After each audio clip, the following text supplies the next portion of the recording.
While I was away on a business trip, my mother asked for the keys to my house. What I discovered upon reviewing the CCTV footage turned into a nightmarish revelation for our family. I'm a 24-year-old woman, and a few weeks ago, I inherited a house from my late uncle. My uncle was a bit of a peculiar man, but one thing about him was certain. He was incredibly wealthy. With his fortune, he could afford anything he wanted, and one of those things was a grand two-story house with a beautiful swimming pool in the front yard.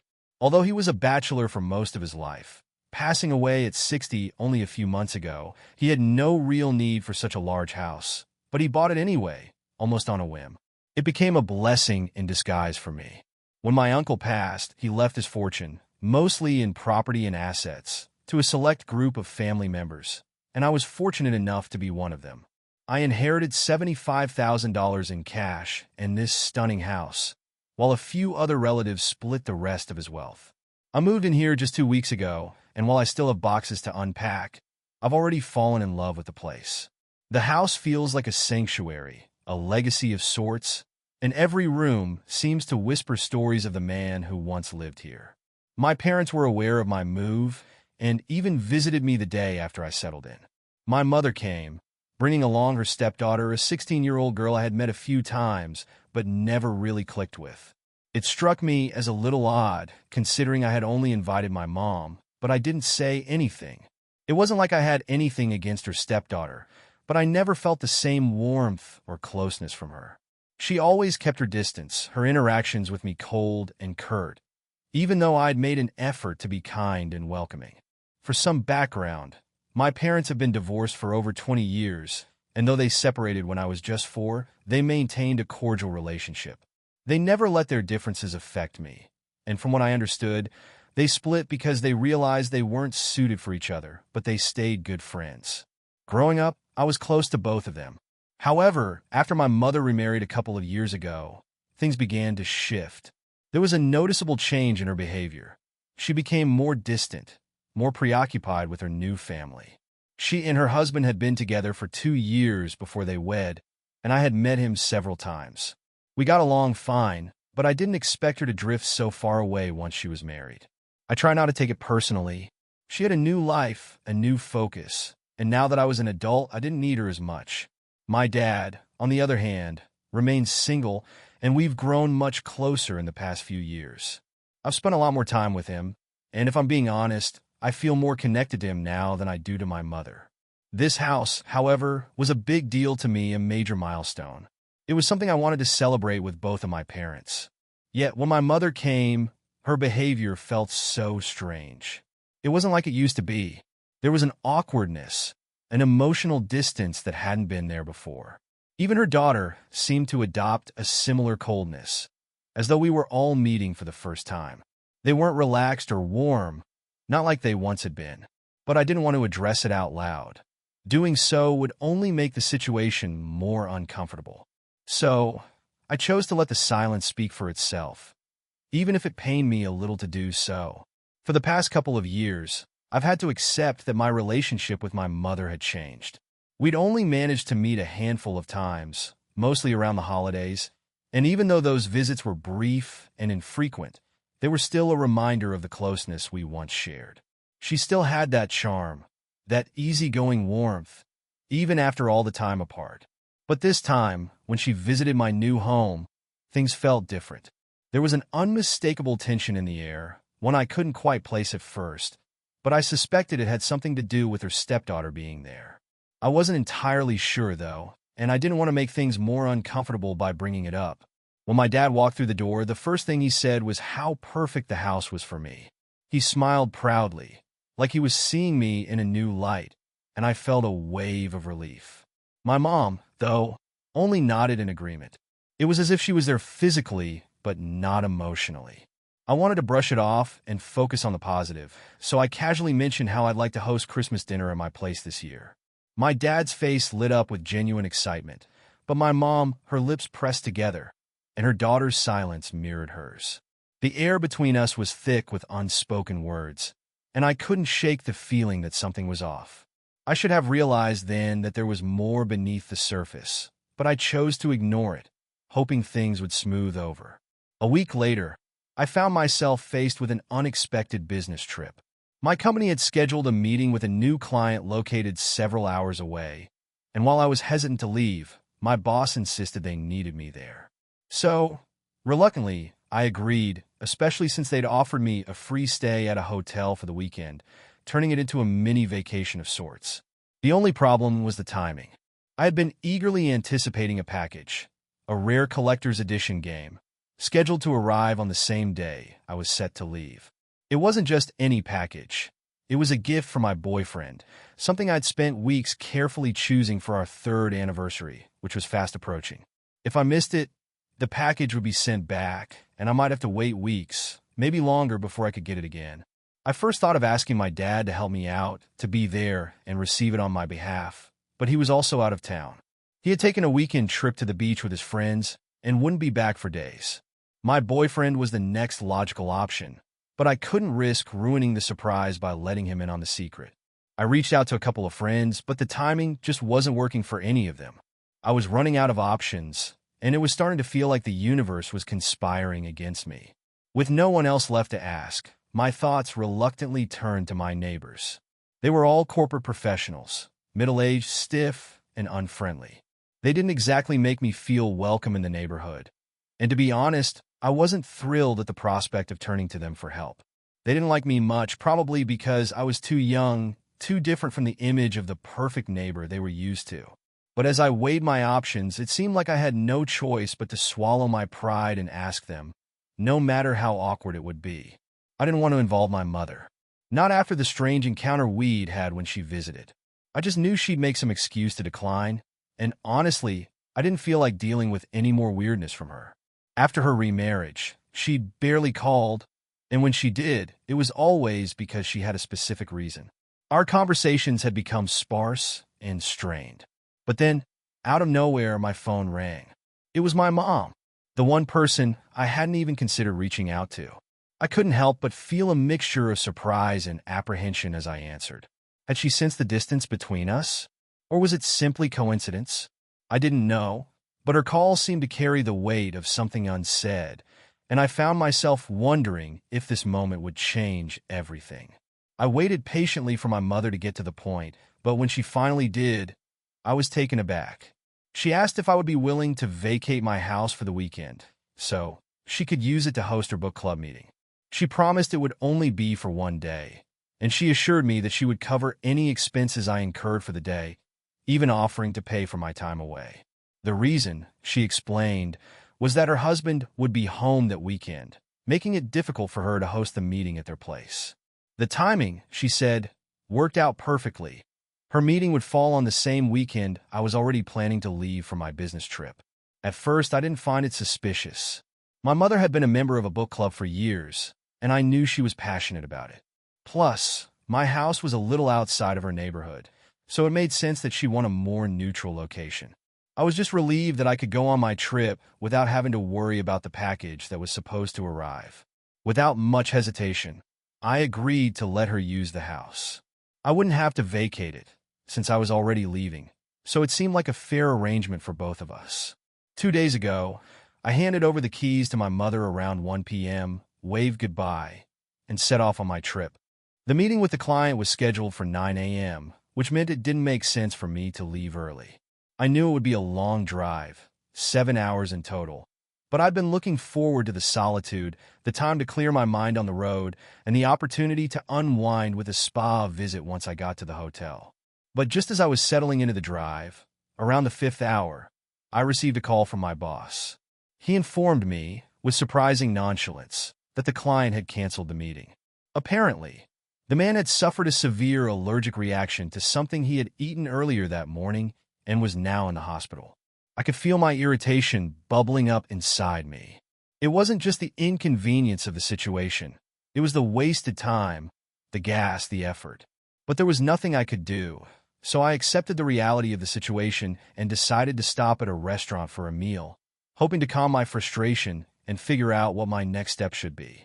The company had asked me to return home, since they didn't want me staying at the hotel when the meeting had been postponed for the next weekend. As I sat there eating, I decided to take advantage of the time and check in on my house. I had recently had CCTV cameras installed throughout every room, and I could access the footage remotely from my phone.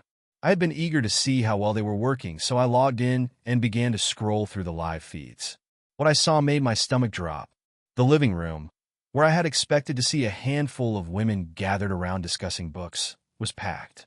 But it wasn't just a couple of women in their late 50s, as I had imagined. No, the room was overflowing with teenagers. And not just the living room. Every room in my house was teeming with kids. The kitchen, the bedrooms, even the bathroom was crowded with teens. My heart raced as I tried to comprehend what I was seeing. There must have been at least 100 kids in total. I didn't count them, but the chaos was undeniable. I sat frozen, staring at the screen, unable to understand what was happening. This wasn't a book club meeting. It was something else entirely, something that had clearly been kept from me. The house, my house, was being taken over by these strangers, and I had no idea why or how it had gotten to this point. My mind was a blur of questions and confusion, but I knew one thing for certain. I had been lied to. The anger within me flared up as I realized the situation unfolding in my own home, a place I had worked hard to build into my sanctuary. Without a second thought, I turned my car around, the frustration and disbelief driving my every move. It was around 4 p.m. when I first discovered that my house had been transformed into a chaotic party zone without my consent. The deep unease in my gut told me that my mother and her stepdaughter had orchestrated this mess. Something was off, and I knew they were behind it. The drive back felt like an eternity. By the time I pulled up to my house, it was nearly 11 p.m., but the signs were unmistakable long before I even reached the front door. The blaring music hit me like a wave from a block away, and by the time I parked, I could already hear the laughter, the clinking of bottles, and the muffled shouts. When I stepped out of the car, it was clear my house had been overtaken by an army of rowdy teenagers, half drunk and shouting, some lounging in the yard, others milling about with cans of beer in their hands. My stepsister, in all her audacity, had turned my home into the setting of a full-blown rager, and it hit me like a punch to the stomach. The house, the one I had barely begun to settle into, was now filled with an energy I could never have imagined. As I entered through the door, I was hit with a sensory overload.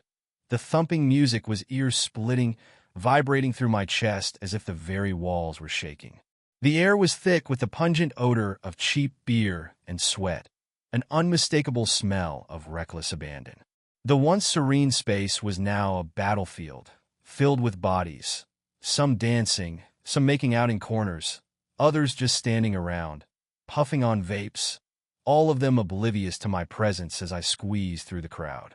I weaved through the chaos, pushing past groups of kids, all with their own oblivious expressions, wondering why in the world this was happening. It was a maze of movement, strange looks thrown my way as I made my way from one room to the next, searching for the culprit. Finally, I found her. In a secluded bedroom on the second floor, there she was, my stepsister, sitting cross-legged on the floor, surrounded by a few of her friends, all of them sipping beer from plastic cups, giggling like there was nothing wrong. My blood boiled as I noticed her feet propped up on a pillow, one that could only have come from my bed. That was the breaking point. She saw me standing in the doorway, but instead of showing any remorse, she just dismissed me, going back to her conversation as though I wasn't even there. I had no patience left. I marched in, grabbed her by the arm, and hauled her to her feet. "Get your friends out of here. Now," I said, my voice sharp with rage. "Or I will call the cops." I stood there, fists clenched, heart pounding, waiting for some sort of response. To my relief, she wasn't too intoxicated to stand on her own. But that didn't stop her from giving me attitude. "The house is mine for the day," she sneered. "Mom said it was fine, so you have no right to kick me out." Her words stung, but they only strengthened my resolve. This house wasn't my mother's. It was mine, and I had the paperwork to prove it. "You don't get to make decisions here." I snapped back, my voice low but intense. "You either get out, or I'll make the call. And you can bet one of my cranky neighbors will do the same if I don't." A few of her friends, looking suddenly pale, started to shuffle awkwardly, realizing they were about to be caught up in the mess. They had been drinking, and most of them were underage. The threat of the police hitting the scene, with all their trouble on the line, was enough to get them to start clearing out. Within 30 minutes, the house was almost empty. I could hear the last few footsteps fading as the last of the partygoers finally stumbled out the door, leaving behind only a trace of their presence. Empty cans, spilled beer, and the lingering remnants of chaos. But that wasn't enough. I needed to speak to the person responsible, the one who had allowed this madness to unfold in my home. I dialed my mother's number with clenched teeth, ready to unleash every bit of fury I had bottled up. The phone rang, and when she answered, I didn't hold back. I just had to kick out a bunch of teenagers from my house. I began, my voice vibrating with barely contained anger. Your daughter decided it was a good idea to throw a massive high school party in my absence without even asking me first. My own house has been overrun by kids because of her. I could hear her sigh on the other end, and it only made my blood boil more. You're overreacting, she said, as though this were some minor issue. You ruined her birthday party. She's been wanting to throw a big one for her friends, but their house isn't big enough for something like that. Her words made my head spin. Was she seriously defending her? In my own home? This isn't about her birthday party, I retorted, my voice tightening with frustration. This is about respect. You took advantage of my trust, and you allowed her to disrespect my space. And you're lucky nobody called the cops. Her response was nothing more than a weak attempt to justify her actions, to paint herself as the victim of my overreaction. But in that moment, I couldn't find it within myself to care. The damage had been done. The anger coursing through my veins was too much to let go of, and I was done pretending everything was fine. She had the nerve to suggest that I should be the one to put others before myself. For once, her words hit me like a cold slap to the face. According to her, I was supposed to let my stepsister have the house, all for herself, just so she could throw a party. My mother actually accused me of being selfish, telling me that now that I had this big house, I should open it up to people. After all, it was just a house, right? It wasn't like my stepsister had done anything wrong, and that, to me, was utter nonsense. Her stepdaughter had not only allowed a bunch of kids to drink, but they'd also blasted music until the walls vibrated, and to top it off, they'd trashed my home, leaving behind nothing but chaos. How could she be so blind? I couldn't hold it in anymore. I told her that they had narrowly avoided a police visit, and that she still hadn't grasped the magnitude of what had happened. She had lied to me, promising the house would only be used for her book club meeting, and instead, she let her daughter take over. Why? Because my stepsister wanted to show off in front of her friends, to throw a lavish party in a house that wasn't even hers. At the very least, they could have had the decency to ask for permission first. But no, my mother, blind to everything, insisted that even if they had asked, I would have said no anyway. Why? Because she believed from the past few visits and all the years leading up to this, that I just didn't like my stepsister. It was as if she decided this was the truth, no matter what. But that was not the truth. If anything, I'd always try to be kind to my stepsister.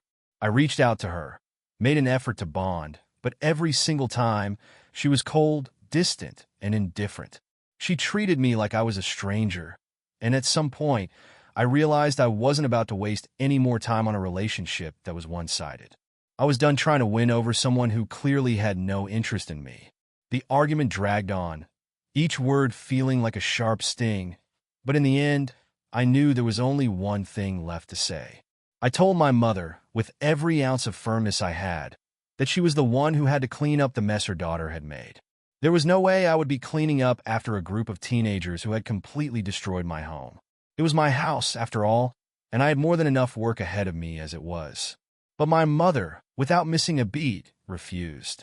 Instead, she said that since I was so selfish to kick my stepsister out and embarrass her in front of her friends, I could deal with the mess on my own, as if I had done something wrong. And before I could say another word, she hung up on me, cutting me off completely. Then, just to add insult to injury, she blocked me on every platform. It was already late, but I could feel the anger bubbling in my chest. I couldn't just let it end like that, could I? In the heat of the moment, fueled by frustration and a sense of betrayal, I decided to call her husband. I explained everything, the wild party, the destruction, the utter disrespect. I demanded that they pay for the havoc their daughter had caused. To my surprise, he didn't argue with me. He didn't sound thrilled, but he didn't fight it either. He agreed to send the money right away and apologize for what had happened. He even promised to speak with my mother and stepsister, make them apologize to me. I told him it wasn't necessary, but by the time I finished speaking, he'd already hung up. The next morning, barely hours later, my phone rang. It was my mother. I could already feel the tension in the air before she even spoke. Apparently, her husband had spoken to her and my stepsister after I'd called him, and now she was furious with me. She accused me of dragging her husband into something he didn't know about, something he shouldn't have been involved in. She said he had grounded my stepsister and insisted that they both apologize to me. But instead of any genuine remorse, she was angry. She blamed me for everything, calling me selfish, even going so far as to call me an arrogant and narcissistic bee. I couldn't believe it. My own mother was calling me names like that. She didn't even see what she had done wrong. It was all my fault, apparently. And what hurt even more was how easily she sided with her daughter. The same daughter who had destroyed my home and embarrassed me. My mother wasn't just angry. She was vindictive, trying to make me feel like I was the one who had overreacted. I had to swallow the bitter taste of betrayal, the sting of being rejected by the one person who should have had my back. A week has passed since that dreadful night, and I've had time to reflect on everything. I just want to take a moment to thank everyone who took the time to read my post and share their thoughts. Your feedback meant a lot, even if some of it was tough to hear. So, I decided to take a break from talking to my mom for good. It's not that I haven't tried to make sense of things, but after the way she treated me, I've realized that there's no going back.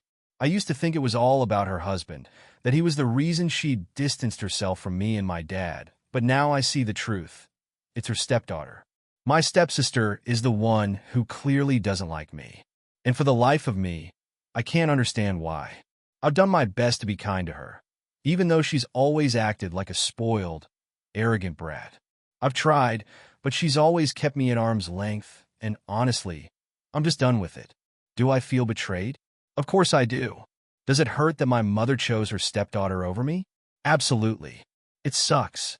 But you know what? I'm not going to dwell on it anymore. That night, the mess, the argument, the pain, showed me exactly what I needed to see. My mother's priority is no longer me. I'm no longer her top concern, and that's something I have to accept, painful as it is. It's a hard pill to swallow, but there's nothing I can do to change her mind. So now, I just have to deal with it, move on, and let go of the idea that my mom is ever going to be the person I thought she was. It's especially hard because I had been looking forward to hosting Christmas at my house this year. I was excited about making new memories, about having my family together again. But now, that future is gone. My mother won't ever get to see that happen. And that's her choice. I haven't told my dad about all of this yet. He just came back from his vacation, and I'm not ready to share it with anyone just yet. I don't want to talk about it. I don't want to explain the pain. Right now, it feels too raw, too fresh. I just want to keep it to myself for a little while longer, let it settle in my heart, and then maybe I'll be ready to share it all. For now, I need to process it on my own, without feeling the pressure to explain myself. This whole situation has been heavy, and while I've kept it mostly to myself, I feel like it's a bit of a relief to let it out here. I don't have to face 50 questions or try to explain how I feel to people who won't truly understand. Here, at least, I can vent without judgment, and that's something I'm thankful for. It was such a kind and understanding gesture from him, but I also took a step that felt equally important. I finally opened up to my dad about everything that had transpired, the way my mother and I had fallen apart, and the decision I made to cut ties with her. What he shared with me was a revelation, a perspective I hadn't considered before. Apparently, my mom's sudden shift in behavior wasn't just random or based on some trivial change. My dad told me that my stepsister, her stepdaughter, was practically a carbon copy of the woman my mom used to be. It turns out that the connection between them ran deeper than I ever realized. My parents went to the same high school, though they didn't start dating until later in life. My dad shared that back then, my mom was the epitome of the girl, the one everyone admired, the one who always stood out in a crowd. That made sense to me, Considering how magnetic she still is even now, she's always had that power to captivate people effortlessly. So when she met her stepdaughter, it was no surprise that she saw so much of herself in her. The thing is, I've always been different from them. I've never had that effortless charm. I've always been more of a bookish, introverted type, content to live in the shadows of my more extroverted peers. And while I'm not shocked that my mom might have had the mean girl tendencies back in school, it was still a bit of a surprise to realize that this behavior could still influence her choices now. Apparently, my stepsister's biological mother was no longer a part of the picture, which gave my mom the space to fully embrace a role she'd always dreamed of: the mother, the one who gets to shape and mold the daughter she's always wanted. My dad speculated that this dynamic was playing a huge role in my mom's change in behavior, and as painful as it was to hear, I couldn't help but wonder if he was right. He stood by me, of course, supporting my decision to cut ties with her. In fact, he went so far as to block her himself, because he believes that her actions were completely unacceptable. He's on my side in this, and while that provides some comfort, the whole situation still feels so surreal. I'm still processing all of this, and part of me really hopes that what my dad suggested isn't true. But then again, with everything that's happened, I don't know what to believe anymore.